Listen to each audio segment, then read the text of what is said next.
At sa ibang balita, ipinagbawal na muna ang pag-aangkat ng mga manok, pato at iba pang poultry products mula sa mga bansang apektado ng bird flu. Gaya po ng South Korea, France, Germany at the Netherlands.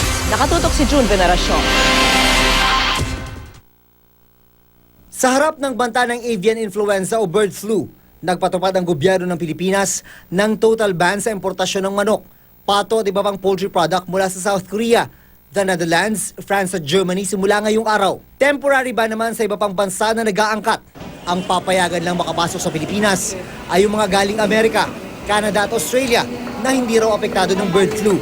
We cannot afford the entry of infected chicken and chicken products into the country because it would destroy the livelihood of millions of poor Filipino farmers. Paliwanag ni Agriculture Secretary Imani Piñol, mananatili ang total ban hanggang may problema pa rin ng bird flu sa South Korea, the Netherlands, France at Germany. Wala naman daw itong epekto sa lokal na merkado dahil sobra-sobra ang supply. I know that I'm going to hurt some people.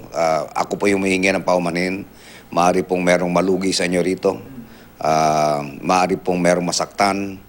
Pero ako po yung humihingi ng pangunawa. Kabuhayan po ng ating mga magsasaka na kataya rito. Mga magsasaka at lokal na industriya raw ang inaasahang makikinabang sa total ban ng mga imported na manok at pato mula sa 4 na bansang nabanggit ng Department of Agriculture. Sa ngayon daw kasi ay nalulugi ang local poultry industry dahil sa dami ng supply, bunsod ng paglobo ng mga pumasok sa ganitong negosyo. Sa monitoring ng Samahan ng Industriya ng Agrikultura o SINAG, naglalaro lang sa 56 hanggang 57 pesos per kilo ang farm gate price o presyo ng buhay na manok. Mas malala raw ng Disyembre dahil bumagsak ang farm gate price sa 50 pesos per kilo. Dapat nasa 60 pesos kada kilo ang presyo para balik puhunan ng mga negosyante.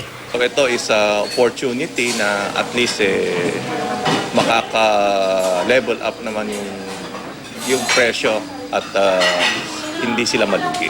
June Veneracion, Nakatutok, 24 Oras.